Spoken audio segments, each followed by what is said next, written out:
Bien, nuevamente, hermanos, regresamos después de saludarnos y pues le dejo el lugar a nuestro hermano Roberto, que es el que nos va a dar ese mensaje que hoy tiene para nosotros. Adelante, hermanos.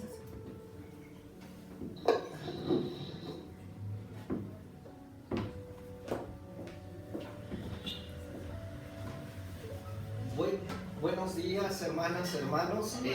Siempre agradeciendo a Dios, a ustedes, la oportunidad que me dan de poder compartir la fe, la esperanza, el amor.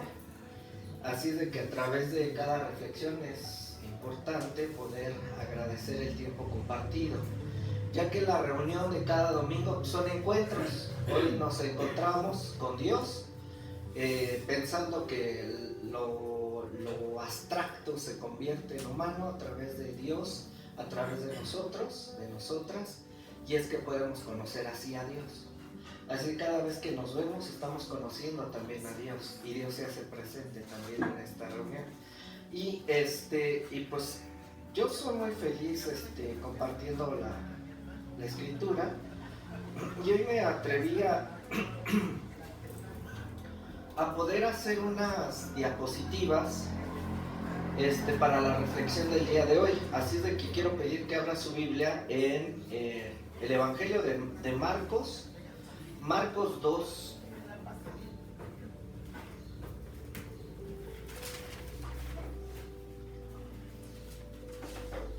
Marcos 2, del 23 al 28.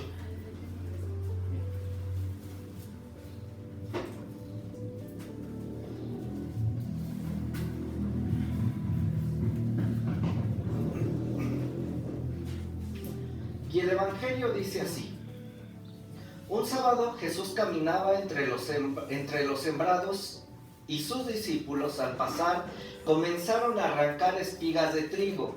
Los fariseos le preguntaron: oye, ¿por qué hacen tus discípulos algo que no está permitido hacer en sábado?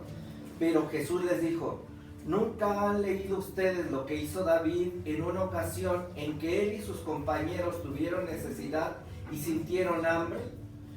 Pues siendo Abiatar sumo sacerdote, David entró en la casa de Dios y comió los panes consagrados a Dios, que solamente a los sacerdotes se les permitía comer, y dio también a la gente que iba con él. Jesús añadió: el sábado se hizo para el hombre y no el hombre para el sábado. Por esto, el Hijo del Hombre tiene autoridad también sobre el sábado.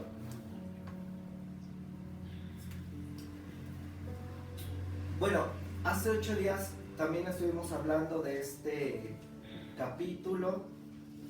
Pareciera ser como la continuación. Tenemos que situarnos en el escrito de Marcos. Otra vez una escena aparentemente simple: los discípulos de Jesús caminando por los sembradíos, pero pasa algo bien sorprendente. Tienen hambre, o sea, hay un hambre, y arrancan espigas, pero parece ser que cometen un error. O sea, arrancan las espigas el sábado. Sin embargo, bajo esta escena hay unos determinantes que quiero que nosotros podamos interpretarlos. Por lo que me di a la tarea de proponer a ustedes, primero de investigar, pues es como estos temas de sanando el alma a través de la lectura, de la escritura y de su meditación, puede también darnos salud. Entonces fui a la tarea de pedirle prestado una metodología a un filósofo que se llama Paul Ricoeur. Paul Ricoeur toma 3 consejos importantes de Karl Marx, de Friedrich Nietzsche y Sigmund Freud. Y a esta metodología se le conoce como la metodología de la sospecha. Que sirve para leer los libros sagrados, cualquier libro sagrado, en este momento, pues la Biblia, que nos corresponde a nosotros, ¿sí? Pero es con base a Paul Ricoeur, partimos precisamente de este texto que yo le he puesto: el Dios que alimenta, el bocado de dignidad frente a la vigilancia de la norma. Creo que era a la izquierda. Y empieza la metodología de la sospecha a hacer unas preguntas. O sea, Paul Ricoeur diría, bueno, ¿por qué están condenando o cuál es el tema? ¿Por qué se molestan los fariseos de que estén arrancando espigas para comer? Entonces partiría Paul Ricoeur a decir, ¿a quién beneficia realmente que los discípulos pues tengan hambre? O sea, que realmente puedan sentir hambre. O sea, ¿a quiénes les beneficia esto? Y si son hombres de religión, ¿por qué a ellos controlan quién sí o quién no tiene que comer en sábado? ¿Sí? Otra pregunta que haría Paul Ricoeur es ¿qué intereses se consolidan cuando la norma se vuelve más sagrada que la misma vida? O sea, ¿cuáles son las cosas que Paul Ricoeur partiría desde la parte psicológica, desde la parte política, económica o social, y también desde Nietzsche, desde la parte religiosa? O sea, ¿por qué los religiosos hacen tanta pleito en por qué están agarrando espigas? O sea, vamos a sospechar. Eso sería lo que dice Paul Ricoeur. Y luego él haría otra pregunta contextualizando. En la actualidad, en nuestros tiempos, ¿quiénes representarían a los discípulos? O sea, en la actualidad, ¿quiénes serían esos que están arrancando espigas? ¿Quiénes serían, y en este contexto, quiénes serían aquellos que están prohibiendo que coman? Entonces, pues vamos a intentar leer la Biblia desde esas preguntas, ¿les parece? Entonces partimos nuevamente desde que la Biblia no podemos leerla desde un contexto literal. O sea, sí, tenemos que interpretarla y quitarle el peso mítico. O sea, esta cuestión, vamos a desmitificar la figura de este Cristo y de todo su trabajo. O sea, ¿qué quiere decir el sábado? Y pues vamos, primero vamos a ver el contexto. Primero, habían 39 tareas prohibidas para el día sábado. El recoger espigas se representaba como si tú estuvieras sembrando, como si estuvieras trabajando. O sea, había 39 prohibiciones para el día sábado. Entonces, el sábado no era una cuestión de sugerencia, sino era algo que se tenía que hacer conforme a la norma. Entonces, tenemos que seguir leyendo cuál era la propuesta de este Jesús al poner ahora el ejemplo de David. Oye, pues si David también tenía hambre, o sea, ¿para qué echan bronca? O sea, ¿por qué echan pleito? Entonces Jesús confronta las leyes, las normas, el legalismo de su tiempo.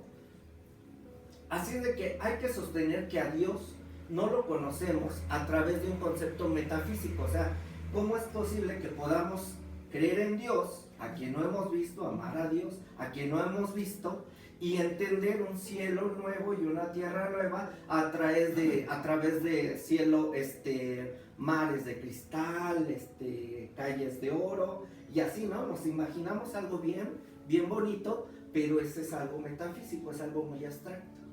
Entonces a Dios no lo podemos conocer solamente en las partes metafísicas o en las nubes, sino tenemos que conocer a Dios a través de la humanidad. Que eso era lo que cuestionaba Freud. Y yo les platicaba hace 8 días, o sea, tú como concibas la imagen de Dios Padre, es porque tú también tenías un Padre de estas características. Entonces, ¿de qué manera, sí, Dios no solamente lo vemos desde un terreno metafísico, sino desde un terreno verdaderamente humano? Así es de que pensemos, si estamos hablando que la cuestión de Dios lo conocemos a través del humano, pensemos que la actividad de comer las espigas, el hambre, para ponerlo así, se convierte en algo sagrado, en algo importante. O sea, el pan nuestro de cada día es algo que tenemos precisamente que estar bien. Entonces, ninguna institución está por encima del bienestar humano. ninguna institución, nada, ninguna norma, ninguna ley puede estar por encima de la dignidad humana. O esa es la propuesta de este Jesús. Entonces, ¿qué es lo que está pasando aquí? En esta propuesta de este Jesús también está él hablando que la cultura o la cuestión legal, religiosa, también se tendría que modificar, o sea, el paradigma de lo que estaba pasando, pues también eso se había convertido el día sábado, o todas las normas se habían convertido en un ídolo, en algo inamovible, en algo que estaba por encima de la humanidad y mismo por encima de Dios. Entonces, ¿qué va a pasar aquí? Si yo nazco, o sea, yo aquí le he puesto la geopolítica del hambre. Si yo nazco en un contexto de Centroamérica, en un lugar lejano de la ciudad, es la misma hambre como aquella persona que está en un país de primer mundo, donde toda la abundancia de la comida está presente, es lo mismo. O sea, sí importa nacer yo en un contexto centroamericano, mexicano, de la sierra, es lo mismo a alguien que tiene todas las comodidades, la economía y que nace en un país del primer mundo.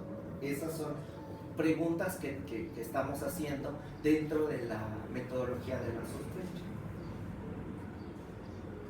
Así que tenemos que traer este conflicto de por qué se enojan muchos de que las personas coman en un día sagrado.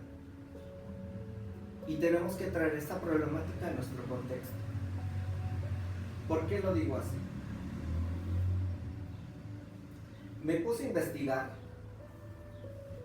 acerca del mundo produce comida suficiente para alimentar a 10 millones de personas, pero el sistema que se llama libre mercado, o sea que ese sería el representante de nuestro sábado, o el sábado moderno, ¿sabe qué hace con todo eso? Prefiere destruir excedentes para mantener los precios antes que permitir que lleguen a los hambrientos.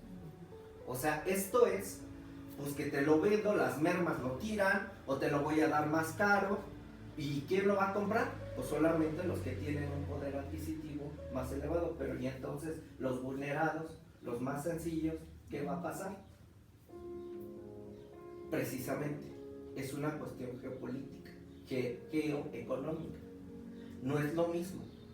Entonces, a partir de esto, esta misma lógica de los fariseos, la ley marcado, o la ley es marcado como una cuestión de mercantilismo.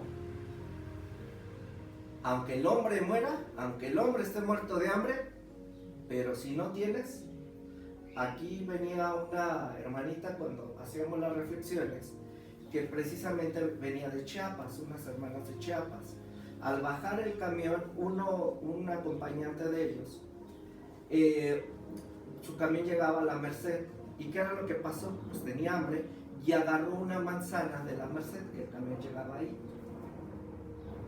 No conocía la dinámica de la ciudad, agarró se lo come. Pues esa práctica, esa hambre le costó más de 2 meses en prisión.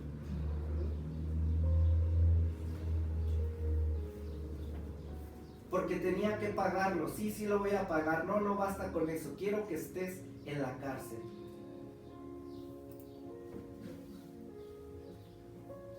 Dice Eduardo Galeano, en el libro de Venas Abiertas de América Latina, él dice esta frase: el hambre de unos es el negocio de otros.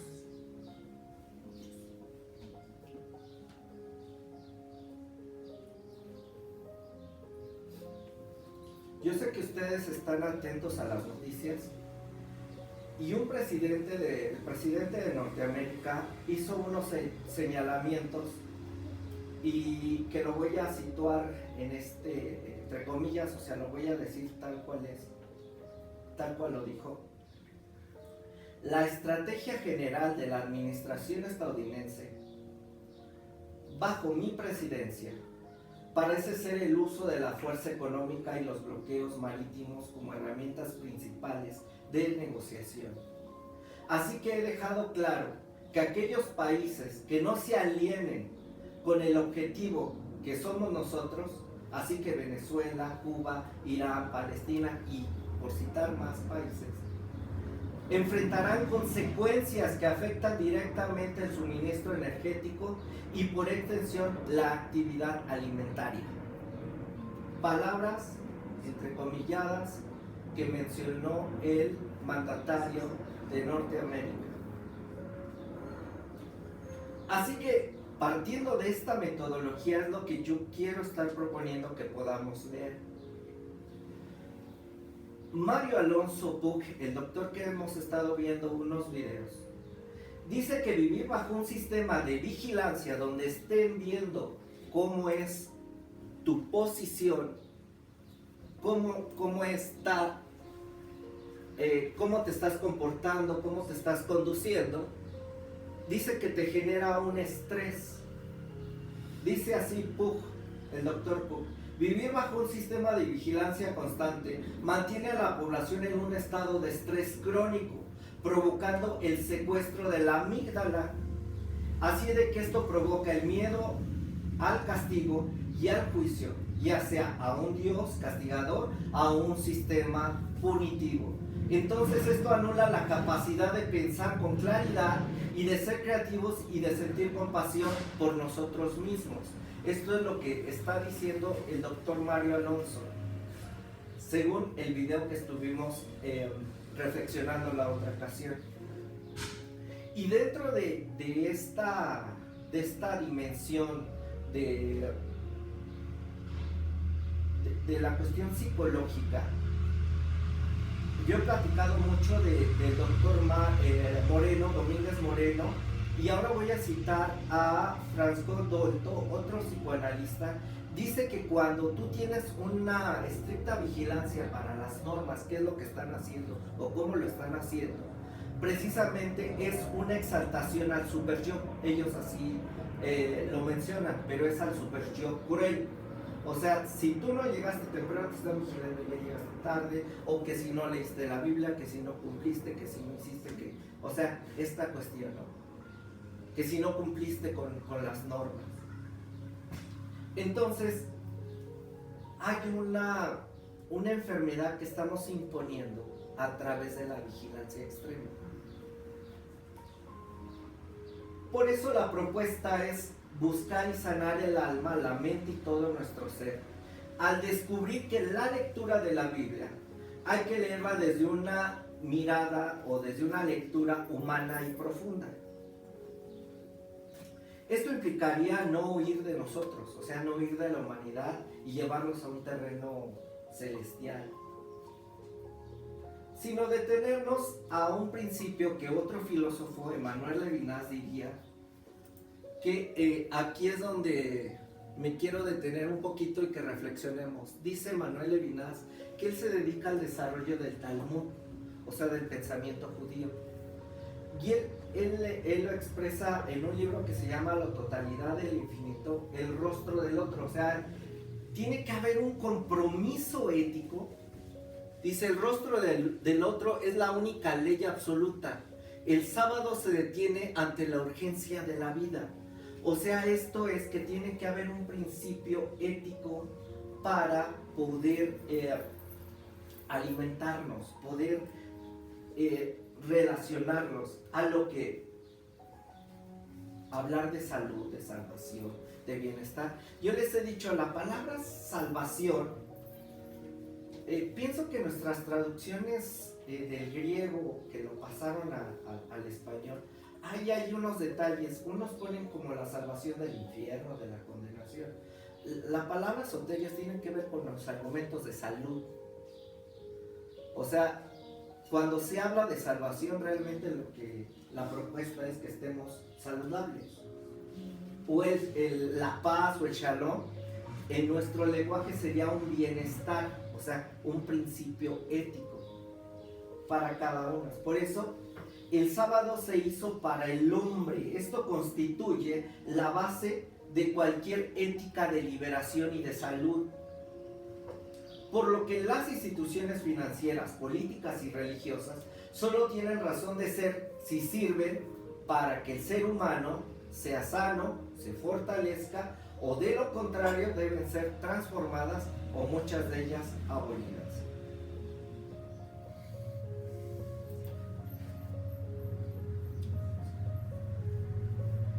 En esta semana estuvo candente las noticias, si ustedes estuvieron atentos. Hubo dos que las voy a mencionar.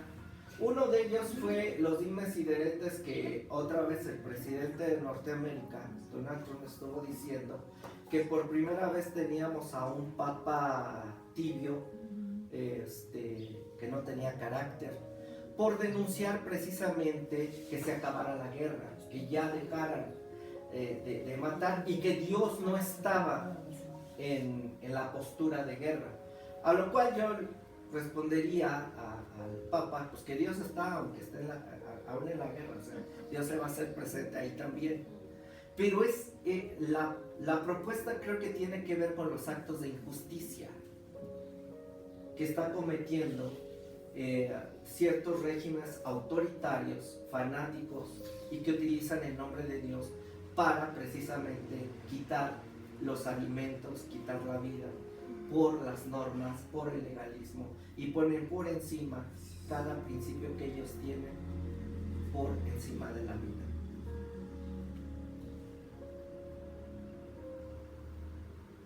Hoy el sistema nos dice que no hay alternativa y que debemos aceptar la miseria de millones para que el sistema financiero y económico sobreviva. Nuestra propuesta o de este Jesús es a la vida, que la vida está por encima de cualquier ley. Buscamos sanar el alma desde la lectura consciente y la meditación activa, permitiendo que la palabra de Dios deje de ser un libro, sino que en el libro encontremos palabra de Dios y en cada persona encontremos palabra de Dios. Si hoy el sistema nos dice que no hay alternativa, tenemos que proponer como iglesia otra forma y otro estilo de vida. Quiero terminar, porque para mí es bien importante lo que está sucediendo en el mundo, pero también en la ciudad. No puedo cerrar esta reflexión sin recordar que este sistema de exclusión y autoritarismo tiene rostros concretos. Yo les decía ahora quiénes son los que cortan las espigas. Pensemos el día de hoy en una chica llamada Edith, una joven que fue asesinada recientemente aquí en la Ciudad de México por el simple hecho de salir a buscar trabajo para poder comer. Su muerte es el grito desesperado de quien intenta arrancar espigas el día de hoy. Es un sistema que le cierra todas las puertas a muchas y a muchos jóvenes. Que nuestra labor dentro de la iglesia, aquí y en todo el mundo, tiene que ser por la vida y la dignidad de cada persona. Dios habita en cada acto de justicia, en cada pedazo de pan compartido y en cada lucha por la seguridad de quienes solo buscan la dignidad. Caminamos juntos hacia una fe que no esté vigilando quién hace bien o quién corta para comer. No, Dios no es un juez castigador. Dios es un Dios que abraza. Dios es un Dios que está presente con cada una y con cada uno de nosotros. Dios, amor, nos bendiga.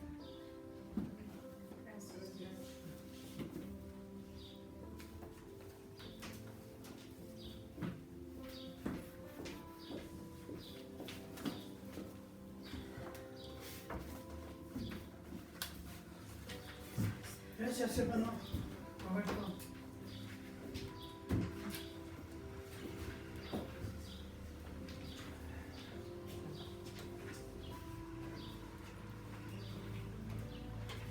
Y unas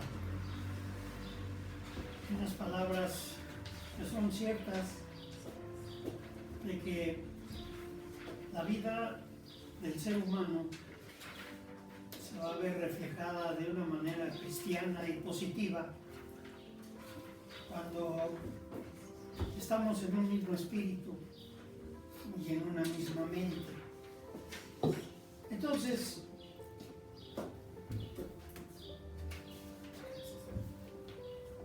yo también cuando escucho al hermano Roberto, estamos en un mismo espíritu y en una misma mente, porque relacionamos una cosa mientras él trata los asuntos de un enfoque.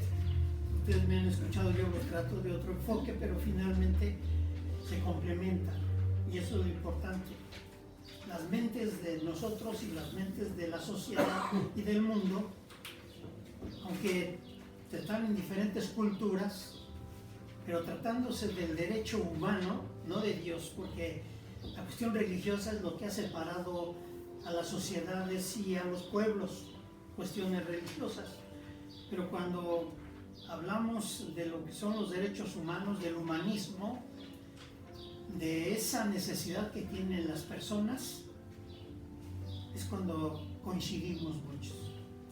Y bueno, pues yo voy a complementar lo que también el hermano menciona con estos textos que me toca a mí leer y reflexionar y transmitirles a ustedes de acuerdo a mi reflexión. Recuerden por qué. Porque es leer la Biblia, ¿sí?, a través de la meditación y la reflexión, que eso es lo que también el hermano nos muestra y nos dice que muchos filósofos, muchos sociólogos, muchos psicoanalistas, siempre vienen las preguntas ¿por qué y para qué? Ese es el principio del conocimiento de los niños, pero a los niños no los entendemos, y los niños siempre están preguntando ¿y por qué esto? ¿Y para qué esto? Y a veces nos fastidian. Les decimos, ya no preguntes tanto, ya así son las cosas. Pues ese precisamente es el peor error. Estamos matando la iniciativa al niño. Y cuando nosotros empezamos a ver la Biblia o a considerar los asuntos religiosos o teológicos desde un punto crítico, sucede precisamente como al niño. Hay que preguntarse por qué y para qué. En qué situaciones y bajo qué situaciones sucedían. En una ocasión yo estaba en una entrevista que me hicieron en el radio 1440. Saben que una de las cosas, aparte de las profesiones que tengo, es ser locutor.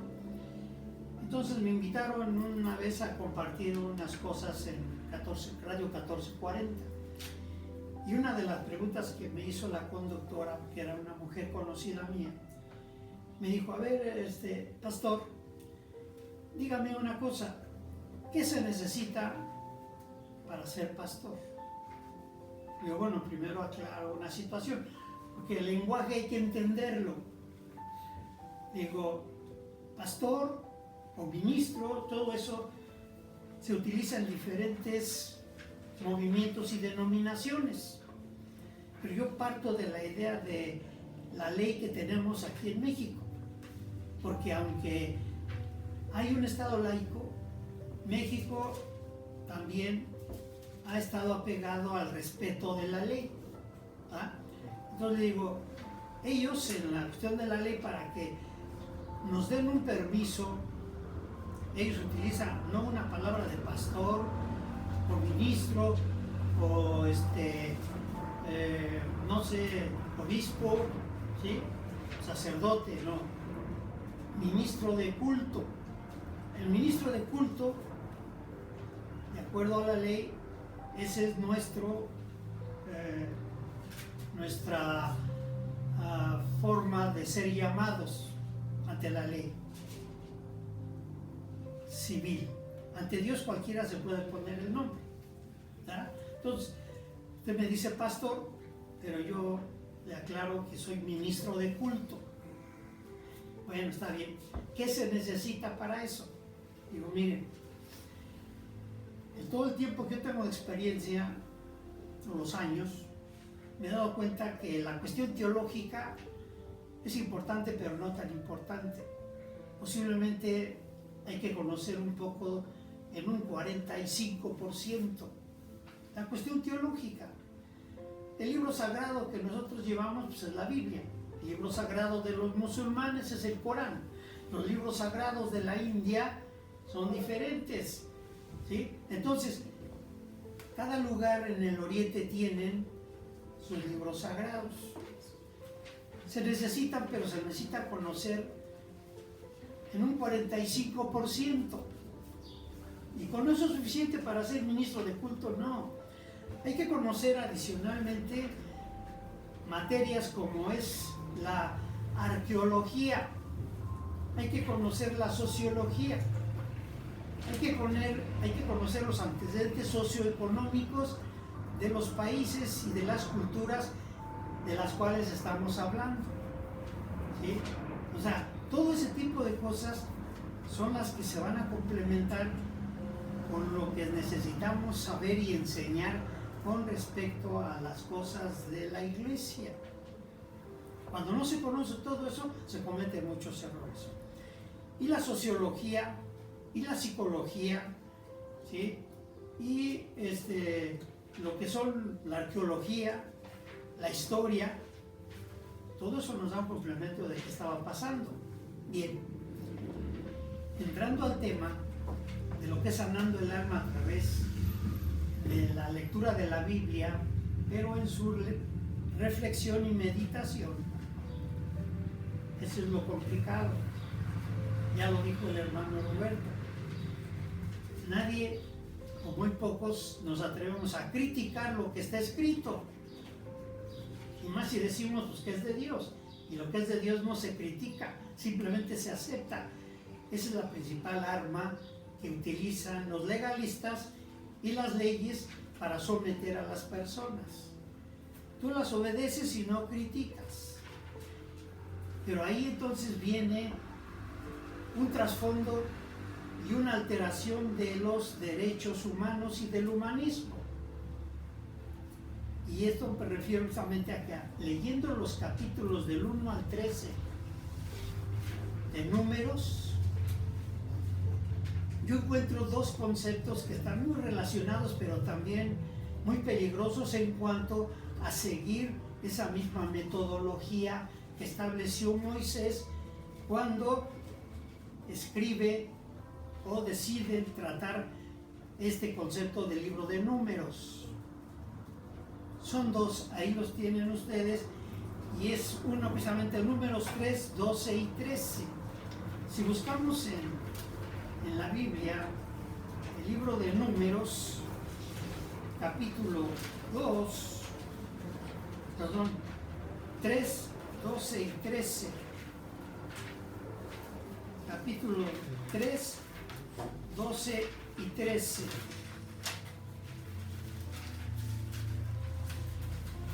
Hay que leerlo con un sentido, repito, y por eso también me agrada cuando el hermano habla, porque dice, oye, antes me decían, ¿ya fuiste a la iglesia del hermano Ángel? No, pues está bien loco a veces, dice cosas que a veces no se entienden, pero últimamente pueden decir, ya fueron a la iglesia donde está el hermano Roberto y el hermano Ángel, son dos locos que así, todos, y entonces cada vez que si invitáramos al hermano Francisco que está en Cancún, dirían son tres locos, porque nos complementamos unos a otros.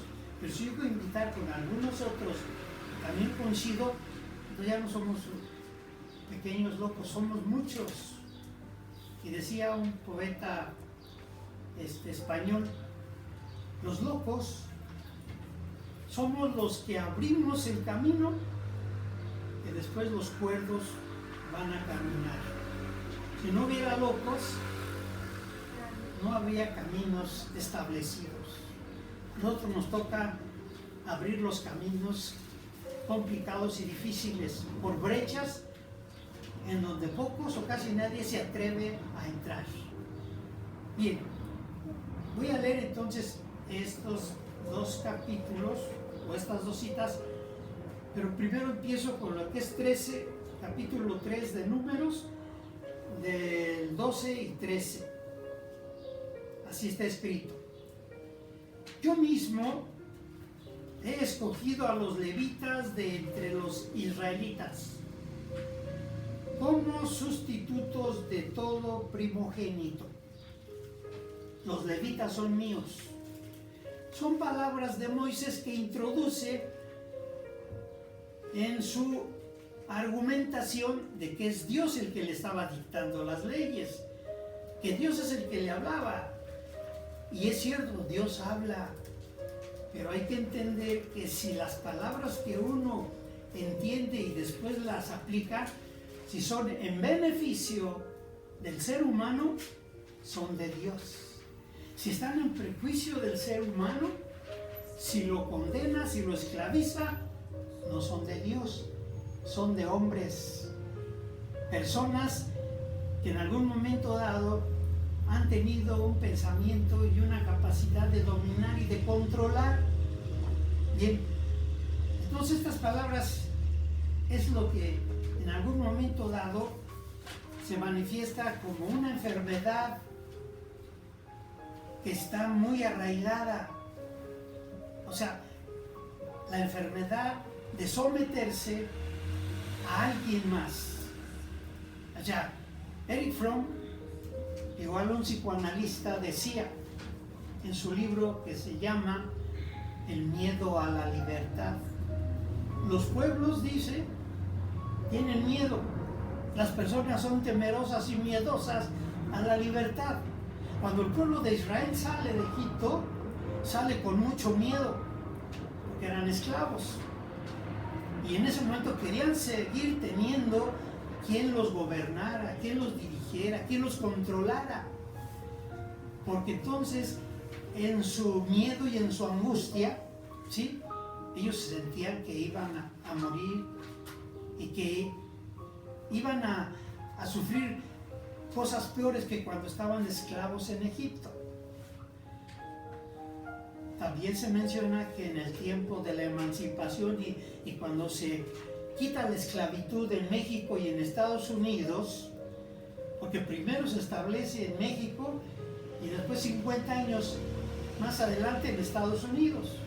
Pero en ambos lados, así como en otros lugares, los esclavos que ya habían sido decretados que se abolía la esclavitud, todavía querían seguir siendo esclavos, todavía querían estar sometidos a las órdenes y a la injusticia de los amos. ¿Por qué?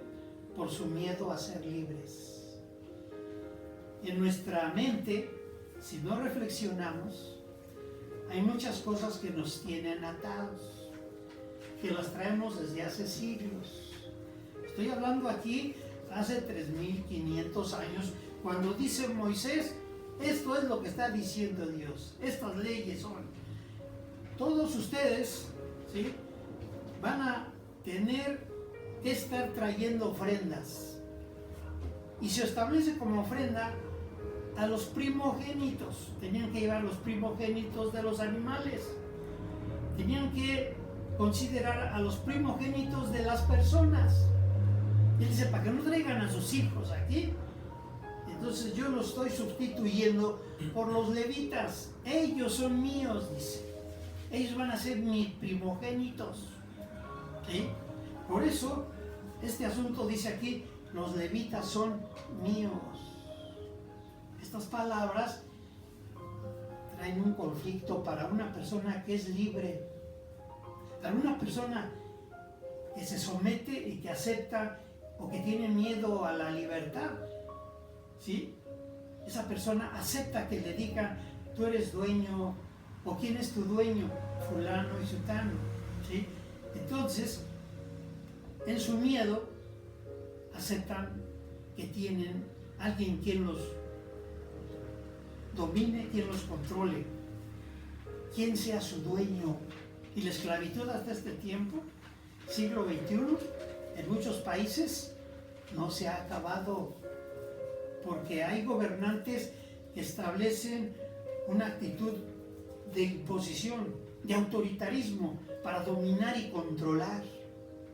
Eso es lo que se le llama el culto a la personalidad. Y hay todavía el asunto, entonces, el culto hacia Dios. Y el culto hacia Dios, desde un enfoque de reflexionar y todo, solamente tienen un culto hacia Dios los que tienen miedo de ser libres. Y dejan que Dios sea el que decida todo para sus vidas. Y no hacen nada si no preguntan a Dios, o si no preguntan al pastor, o si no preguntan al sacerdote, o si no preguntan al papa. Entonces hay un conflicto muy fuerte en el mundo, porque religiosamente el culto a la personalidad es que no es dueña la persona de su libertad, está sometido. Cuando se acaba ese culto a la persona, o cuando se acaba ese culto a Dios, la persona entonces empieza a ser libre.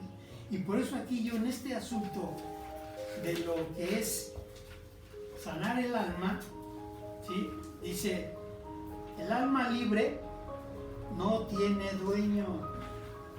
El alma que es libre no tiene ningún dueño. Jesús dijo un día, porque sus discípulos también pensaban que Dios era su dueño, que Jesucristo era su dueño. Jesús les dijo, ya no los voy a llamar siervos, ya no los voy a llamar siervos, los voy a llamar amigos. De repente cuando yo comento alguna situación con algunos padres, se molestan mucho y se alteran los padres. Es que mi hijo tiene actitud y está actuando de esta forma. Cambia tu forma de ser, le digo yo. Ya no seas un padre ni una madre. Sé ahora su amigo o su amiga. Porque si sigue todavía imponiendo de que eres el padre, de que eres la madre, tú te sientes dueño y dueña de tus hijos. Y de tus hijos eres dueño. Si no somos nosotros dueños de la voluntad y de la vida de nuestros hijos, eso hay que decírselos. Prefiero que me llames y que nos veamos como amigos, para que tú también seas libre de tomar tus propias decisiones. Y cuando ellos establecen este código de leyes, aquí mismo a la fecha, todavía los judíos y muchos movimientos religiosos, ¿sí?, expresan de una manera consciente, pero también de una manera inconsciente, que tienen un Dios que es su dueño y que tienen que obedecer. Y las consecuencias de esta situación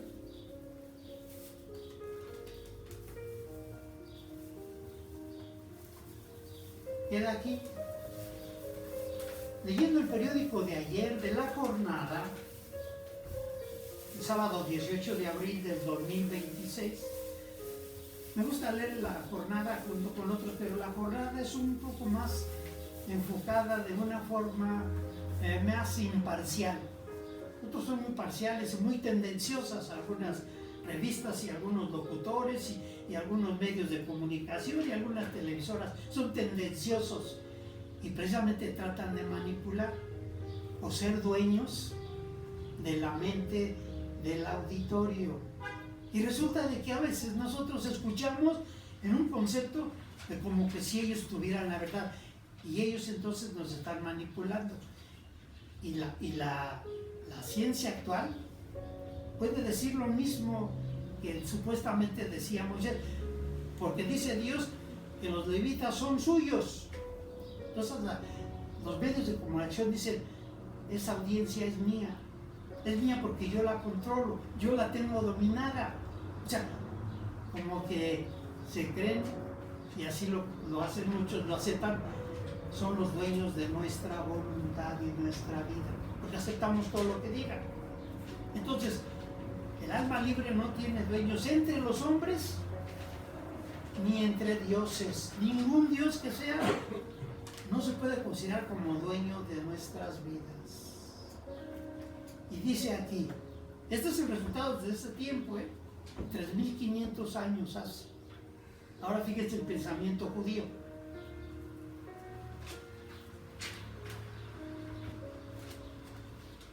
Israel asesinó a 47 mujeres a diario en Gaza, afirma la ONU. La mayoría de las víctimas por la intensa ofensiva israelí en Gaza son mujeres y niñas. En promedio cada día fueron asesinadas 47, que suman a más de 38,000 entre octubre de 2023 y diciembre de 2025, de acuerdo con el nuevo análisis de la ONU. Ya, la actitud de Israel es porque su libro sagrado es el Pentateuco, y ya después meten lo que es el Talmud y meten otra serie de libros como la Cábala, y entonces siguen ellos considerándose como siervos de Dios o de Jehová o de Yahweh, que sigan siendo, pero sus efectos traen como consecuencia, ¿sí?, lo que en cierto momento se establece desde el tiempo de Moisés en Números. Y la segunda, que precisamente está relacionada, que lo acabo de ver, Números 5, 30 y 31. Números, capítulo 5.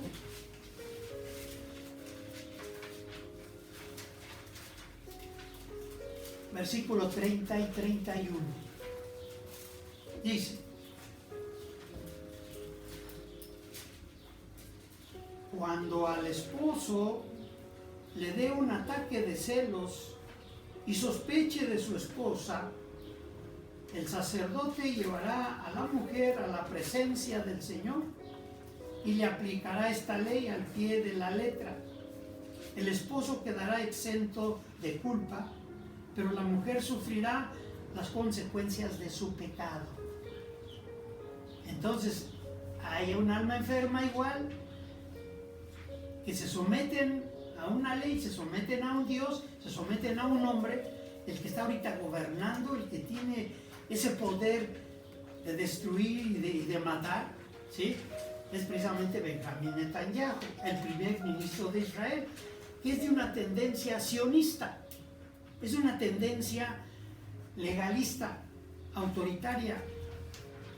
Y este concepto es el más peligroso para los pueblos, cuando entran en un concepto religioso, pero de una manera fanática.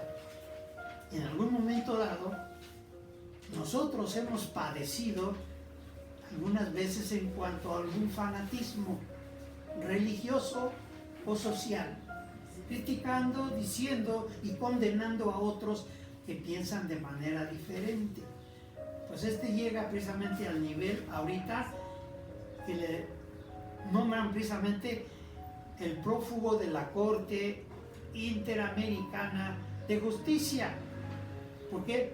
Porque lo condenó la justicia como un homicida, pero hasta ahorita no lo han agarrado porque está protegido, pero ya es un prófugo de la justicia internacional, Benjamín Netanyahu, así como Trump. A Trump, a veces por el miedo que le tienen, que es porque para muchos, ¿saben quién votó principalmente por la segunda reelección de Trump? Y eso es lo asombroso. Quien realmente hizo que ganara Trump en Estados Unidos esta vez fueron los cristianos evangélicos legalistas. Todos esos 100 millones o más que hay en Estados Unidos, que en algún momento dado también leen la Biblia y la estudian de una manera literal, y son los que manejan estas enseñanzas para someter y sujetar a las personas. Lo que mencionaba el hermano, ¿quién tenía el interés de que el hombre padezca hambre? ¿Quién tenía el interés de que el hombre sufra?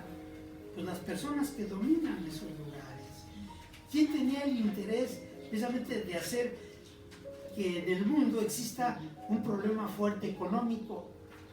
Pues algunos personajes que son los que mueven todo para que ellos salgan beneficiados. Y en este asunto, de esta forma de establecer esta ley, dice, ¿sí?, en cuanto a números 30 y 31, si el esposo tiene celos, si siente duda de que su esposa lo haya engañado o ande haciendo algunas cosas, entonces el esposo tendrá que llevar a la esposa a la presencia del sacerdote. Y el sacerdote le aplicará la ley que establece acerca de los celos. Tendrá que tomar cierta agua, tendrá que pasar ciertas cosas, y si se le hincha el vientre a la mujer es culpable. Tiene que ser sometida al castigo y a la ley. ¿Sí? Entonces, aquí el asunto es que desde ahí, en algún momento dado, hay un alma enferma desde ese tiempo, porque igual, un día estábamos viendo una parte de una serie y dice mi mujer, mira, a esto sí, él sí puede hacer lo que quiera, anda con otras 2 o 3, y ella en cuanto sintió que él ya quería ir con otra, luego se encendió en ira y enojo. O sea, se nota entonces la forma de que se actúa. Yo puedo ir como aquí lo decían los hombres.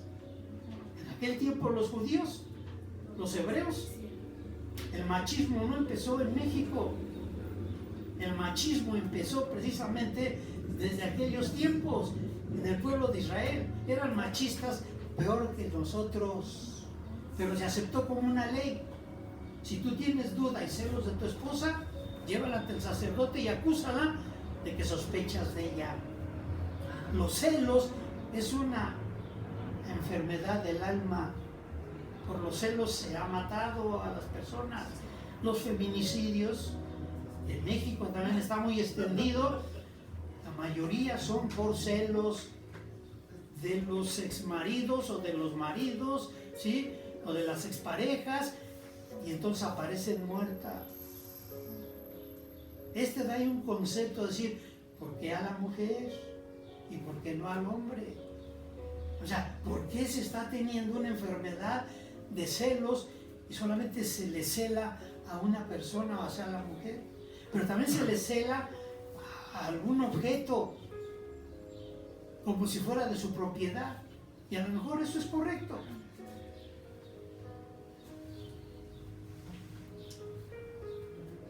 Yo soy un Dios celoso, dice la palabra aquí que está. Yo no digo que no es la palabra de Dios, porque esa no es palabra de Dios. Yo soy un Dios celoso, dice en uno de los mandamientos, que visito la maldad de los hijos, ¿sí? Hasta la 3ª y 4ª generación. Por eso yo no quiero que los hombres tengan imágenes, ni se hagan imágenes, ni semejanza alguna de lo que esté en los cielos y en la tierra, porque yo soy celoso.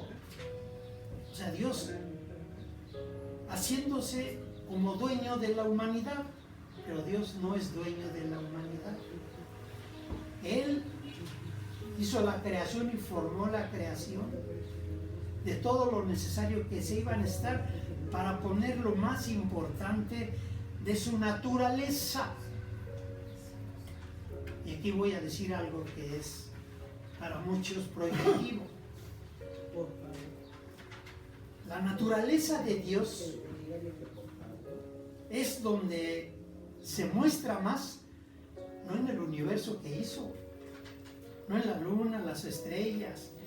La naturaleza de Dios se transmite y se establece en el ser humano. Somos de naturaleza divina, pero no porque seamos de naturaleza divina creemos nosotros actuar o hablar de una manera divina. Somos de naturaleza divina para que precisamente sigamos el ejemplo de Cristo. Siendo pobre, se hizo rico, o al revés, siendo rico, se hizo pobre y habitó entre nosotros. Y entonces el Verbo se hizo carne. La naturaleza más que divina es la naturaleza humana. Esa es la esencia correcta de Dios. No es la naturaleza divina, es la naturaleza humana. Se hace humano. Por eso el compartir y el sentir es cuando entendemos mejor a Dios, cuando nos relacionamos de una manera correcta. Y entonces decir aún así, es que es mi mujer, es que es mi novia, es que es mi esposa. Y entonces tengo celos de una propiedad que ni es mía siquiera. Pero esta forma de entender que así dijo Dios, ¿sí?, que en algún momento dado el hombre tenía que tener posesión. Y hoy con bombo y platillo a veces dicen los pastores, el hombre es cabeza de la mujer. Así que lo que te diga el hombre, pues tienes que obedecer. Y los ministros y los sacerdotes y los religiosos encubren precisamente esos abusos, esas fechorías de nosotros los varones hacia la mujer, y por eso se ha extendido, ¿sí?, el abuso hacia la mujer por celos o por alguna otra cosa. Si es necesario a veces celar algo, pero no con el sentido de una propiedad, simplemente de comprometerse. Jesús dijo un día, por eso hay que reflexionar las palabras: el celo por tu casa me consume. Así dijo Jesús, el celo por tu casa me consume. Tenía celos Jesús, pero la forma en que no se estaba usando correctamente los recintos sagrados, sino eran para la política, eran para provocar guerras, conflictos y abusos hacia las personas. Y cuando Jesús ve todo eso que sucedía en Jerusalén, se acordó precisamente de eso que ya había dicho el rey David. Digo que todo lo que Jesús dijo es porque ya venía en la Escritura, y Jesús meditaba y reflexionaba, y cuando a él le tocaba participar, él hacía suyas esas palabras y les daba vida. El celo por tu casa me consume cuando ve a los comerciantes y a los mercaderes vendiendo en el templo, comerciando, haciéndose ricos y millonarios.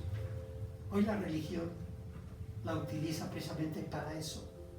Entonces, ¿quiénes son los que cambian? ¿Quiénes son los que establecen nuevas reglas? Los que realmente entendamos las cosas y lo denunciamos y lo hablamos y lo cambiamos. Y lo cambiamos. Porque decía también Martin Luther King, peca más aquel que se queda callado cuando ve la injusticia y los abusos de los poderosos, peca más él que aquellos que realmente también hablan, ¿sí?, y denuncian todo eso y actúan para que ya no vuelva a suceder. Yo no digo que somos la única iglesia, pero somos pocas iglesias que realmente no solamente denunciamos los abusos y las injusticias en el mundo, denunciamos los abusos y las injusticias en la Biblia. Entonces hay que sacar la verdad a la luz, pero también hay que actuar de una manera diferente.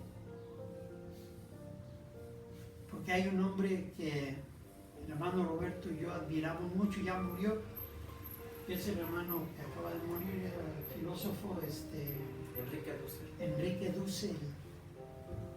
Dice, hay que descolonizar todo lo que traemos desde hace años que nos trajeron de España. Hay que descolonizar todo eso y hay que volver a estructurar las cosas. Hay que renovar. Hace unos días el hermano cantó una canción, o yo diría, hizo una alabanza, porque las canciones o las alabanzas no solamente son religiosas, también las canciones son alabanzas porque alaban y exaltan los cambios. Y ese cambio era de qué? De esta Mercedes Sosa. Violeta Parra es la compositora. ¿Y cómo va? Cambia lo superficial. Cambia todo. Entonces, quien realmente es una persona libre, busca la libertad y cambiar lo que estaba mal. Entonces aquí, este asunto de sanando el alma enferma por los celos y la misoginia, porque entonces hay abusos hacia la mujer y lo ha seguido habiendo hasta estos tiempos. ¿A quién le toca entonces cambiar? A nosotros. Yo a veces digo que es reversible esta relación entre congregantes e iglesia. ¿Por qué? Porque lo que aquí se comenta, lo que aquí se aprende, lo que aquí se estudia y se analiza, se va y se lleva hacia los hogares. Por lo que a veces en los hogares se encuentran las cosas que modifican y hacen una mejor familia, vienen a la iglesia y la transmiten y la comparten, como son los testimonios. Y todo eso nos ayuda precisamente a ir creciendo, a ser eclécticos. Otra de las cosas con las cuales yo me enorgullezco, soy ecléctico, aunque muchos me critican. El ecléctico principal fue Jesús, porque él sacaba la información y el conocimiento de los salmos, de Proverbios, de Éxodo, de Levítico. Jesús sacaba todo eso y hacía su doctrina cristiana la mejor del universo. Por eso le dije a la hermana Lupita, con toda la intención, de que explicara por qué ella hizo la Santa Cena en su casa si ya la había hecho aquí con nosotros. Porque aquí no viene su familia, a veces ha venido por alguna situación, comentarios, pero normalmente no tiene. Pero lo que ella aprende lo lleva a su casa y ahí realiza la Santa Cena con las modificaciones que ella quiera hacer, pero hace que participe su familia o los que están cerca de ella. Les transmite lo que aquí está aprendiendo. Y es lo que también en los tiempos actuales se llama hacer las células adecuadas, porque el cuerpo tiene varios miembros, o muchos, pero cada miembro está compuesto de células. Y las células son las familias, son los hogares. Y lo que se aprende en la iglesia se reproduce en otros lados. Gracias.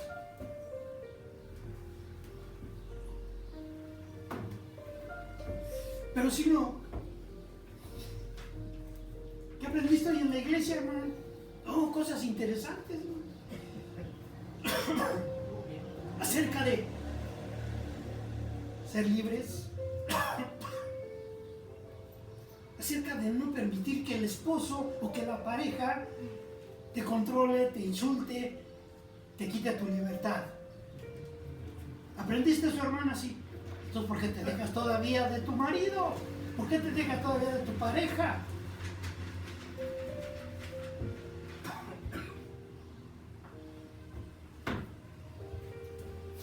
Es que una cosa es la teoría y otra cosa es la práctica.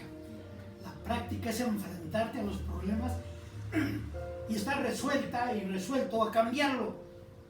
Es decir, ni una vez más, ni una más. Eso es cuando nos enfrentamos a cambiar a nuestro dueño, a cambiar a aquel que nos dominaba y nos controlaba.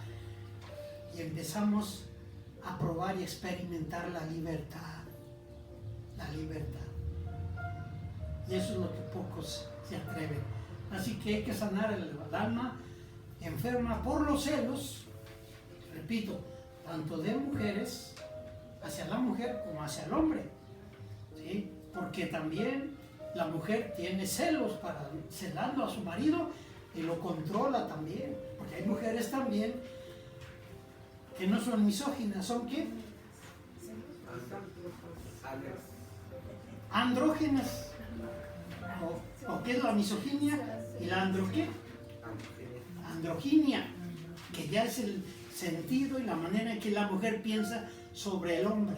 También lo quiere tener como si ella fuera su dueña. En ambos casos.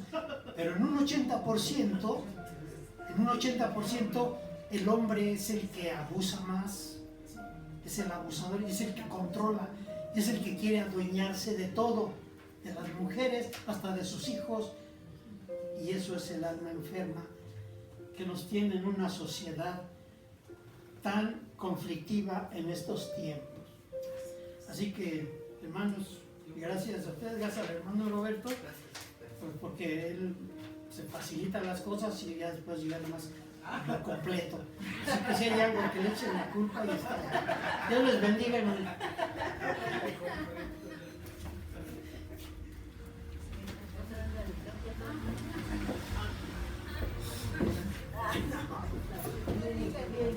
Hermano, vamos a